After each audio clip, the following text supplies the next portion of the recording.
Hi hello welcome back to my channel పల్లెటూరులో తెలుగమ్మాయి రమ్య. ఈరోజు video వచ్చేసి వ్లాగ్ అనేది ఏమి తీయలేదు, ఓన్లీ చట్నీతోని వంటతోని స్టార్ట్ చేశాను. ఈరోజు మా ఇంట్లో సండే స్పెషల్ వచ్చేసి చుక్కకూర చట్నీ చేద్దామని అనుకుంటున్నా.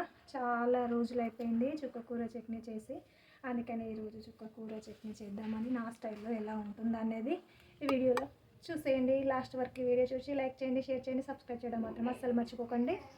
ఓకే అండి, ఇప్పుడు దీన్ని నీట్గా వాష్ చేసేసుకొని కట్ చేసేసుకుంటా, తర్వాత మిమ్మల్ని కలుస్తాం. కట్ అయితే ఈ చుక్కకూర అనేది ఇట్లా కాడలతో కట్ చేసుకుంటేనే బాగుంటుంది. ఇది తొందర ఉడికిపోతుంది, మన తోటకూర వాటిలో కాకుండా తొందర ఉడికిపోతుంది.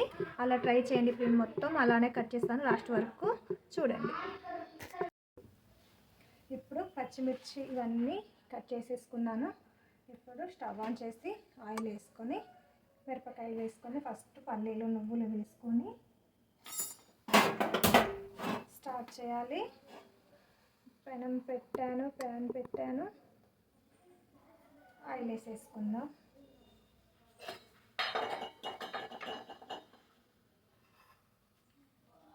మళ్ళీ మామూలు ఇప్పుడు ఆయిల్ వేడెక్కింది,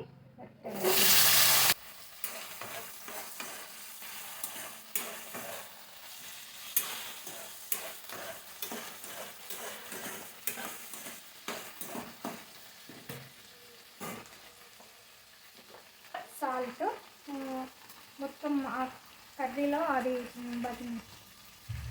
చుక్కకూర ఉడకబెట్టేటప్పుడు అందులో కొంచెం వేద్దాం. ఇప్పుడు పచ్చిమిర్చిలో కొంచెం వేద్దాం. ఓకే,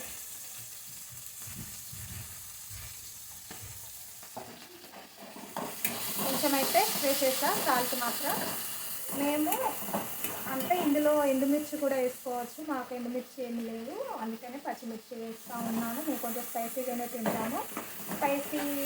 ఎవరి స్పైసీ తగ్గట్టు వాళ్ళు ఈ పచ్చిమిర్చి వేసుకుంటే సరిపోతుంది. అంటే మా స్పైసీ మేము తిన్నంత వరకు మేము ఇన్ని పచ్చిమిర్చి వేసాము. ఇది లావు పచ్చిమిర్చి, కారం ఏమి ఉండవు.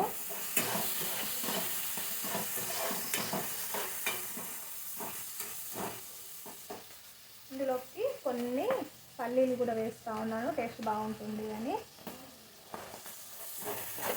ఇందులో ఇంకా వెల్లుల్లి కూడా యాడ్ చేసుకోవచ్చు. నేను మా స్వామి కాబట్టి మేము వెల్లుల్లి ఆనియన్స్ ఏం తినము కాబట్టి మాలలో ఉన్నాను రోజులు, అందుకని నేను వెల్లుల్లి అనేది ఏమి యాడ్ చేయలేదు. కొంచెం జీలకర్ర,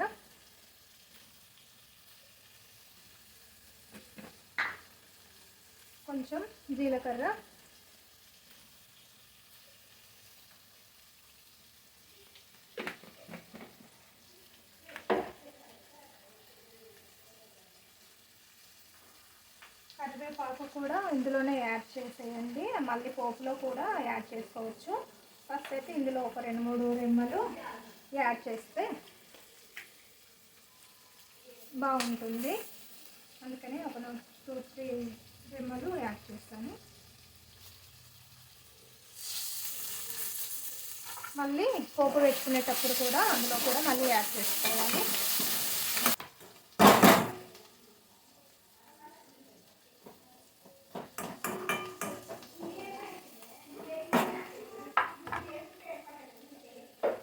ఇప్పుడు నువ్వులు కొన్ని,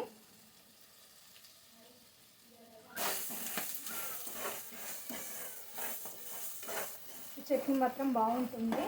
సేమ్ ఇలా యాసెస్ ఇలా చేసుకోండి, బాగుంటుంది టేస్ట్. ఎవరు తినని వాళ్ళు కూడా తింటారు. చట్నీ ఈ ప్రాసెస్ ఈ వీడియో మొత్తం చూసి ఈ చట్నీ ట్రై చేసిన వాళ్ళు లాస్ట్ మాత్రం కామెంట్ చేయండి ఎలా ఉంటుంది. నేను చేసిన విధంగా మీరు ట్రై చేసి టేస్ట్ చేసి తిని చెప్పండి ఎలా ఉంది అనేది. చాలా బాగుంటుంది ఈ ప్రాసెస్లో, నేను చెప్పిన ప్రాసెస్లో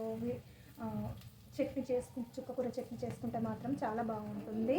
నేను కూడా అసలు మ్యారేజ్ కాకముందుకు చుక్కకూర ఆకుకూరలు ఎవ్వి తినేదాన్ని కాదు. నేను ఫస్ట్ టైం ఇక్కడ నా పెళ్ళి అయిన తర్వాత ఇక్కడికి వచ్చినాక చుక్కకూర చట్నీ అని పల్లెటూరులో ఇక్కడ మా ఇంటి పక్క పంట వాళ్ళందరూ చుక్కకూర చట్నీ అది ఏదనంటే చుక్కకూర చట్నీ అది ఎట్లుంటుంది అని అడిగితే వాళ్ళు ప్రాసెస్ చెప్తే 2-3 టైమ్స్ ఘాట్ వస్తుంది. 2-3 టైమ్స్ నేను ట్రై చేశాను. అప్పటి నుంచి చుక్కకూర చట్నీకి నేను ఫ్యాన్ అయిపోయాను. అప్పటి నుంచి నాకు ఈ చుక్కకూర చట్నీ అంటే చాలా ఇష్టం. మీరు ఒకసారి ట్రై చేయండి. ఇప్పుడు కొంచెం పసుపు వేసుకుందాం. మళ్ళీ చుక్కకూర ఉడకబెట్టుకునేటప్పుడు కూడా మళ్ళీ అందులో కూడా పసుపు వేసుకోవాలి. ఇందులో కొంచెం లైట్గా పసుపు వేసుకొని దీన్ని చేయడం తర్వాత మిక్సీ పట్టేసుకుందాం. ఇది మొత్తం మిక్సీ జార్లో వేసిన తర్వాత మళ్ళీ ఇదే గిన్నెలో చుక్కకూర యాడ్ చేసుకుందాం. తొందరగా ఉడికిపోతుంది. ఒక 5 మినిట్స్ చాలు ఆ చుక్కకూర ఉడకడానికి అంతే. కొంతమంది మిక్సీ పట్టకుండా కానీ చుక్కకూర ఇంకా చిన్నగా కట్ చేసిన దాంట్లో ఇంకా చిన్న కట్ చేసుకొని కూడా మిక్సీ చేసుకోరు. ఓన్లీ పచ్చిమిర్చి ఇది మిక్సీ పట్టుకొని అందులో యాడ్ చేసుకుంటారు అంతే. అట్లా కూడా చేసుకోవచ్చు కానీ నేను మిక్సీ పడతాను అంతే తేడా.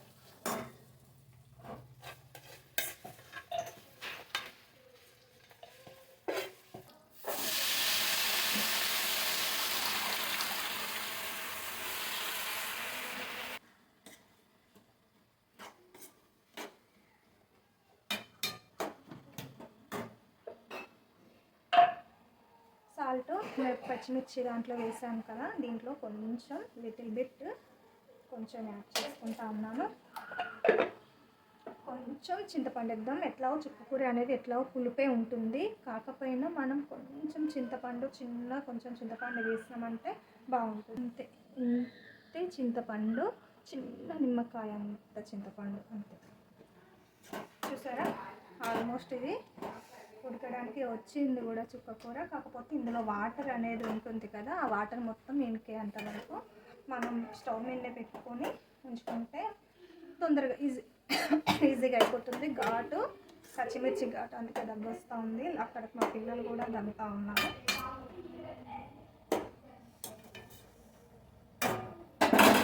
ఇటు సైడు రైస్ పెట్టాను, అన్నం కూడా కావచ్చింది.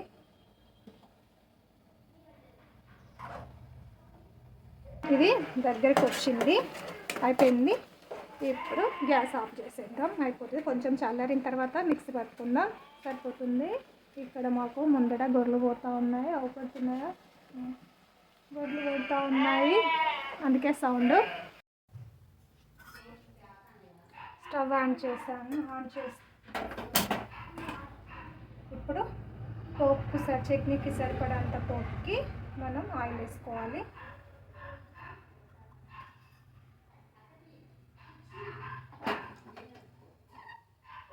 జీలకర్ర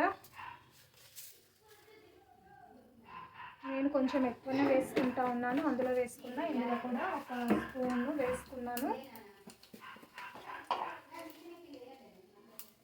ఆవాలు ఒక 1/2 స్పూన్. మా అమ్మమ్మ పంపించింది, అన్నీ కలుపుతుంది పప్పు దినుసులు. అవి నాకు చాలా ఇష్టం, నా కోసమని పర్టికులర్గా పంపుతుంది. అవి కొన్ని వేస్తూ ఉన్నాను. చట్నీలో అక్కడక్కడ పప్పు వస్తువులు తాకుతూ ఉంటే బాగుంటుంది కదా, అందుకనే అది. కరివేపాకు, ఇప్పుడు కరివేపాకు వేయగానే నేను దూరం వెళ్ళిపోతా. కరివేపాకు వేసి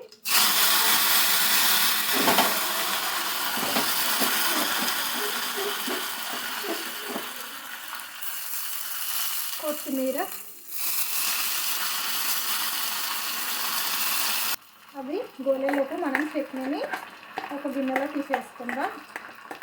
ఇందులో అవి వేగిపోయాయి, కరివేపాకు, కొత్తిమీర. ఇప్పుడు కొంచెం పసుపు యాడ్ చేసుకున్నాం. పసుపు ఫస్ట్ మనం పచ్చిమిర్చి అవి గోలే టైంలో ఫస్ట్ కొంచెం యాడ్ చేసుకున్నాం కదా, ఇప్పుడు కొంచెం యాడ్ చేసుకుంటే సరిపోతుంది.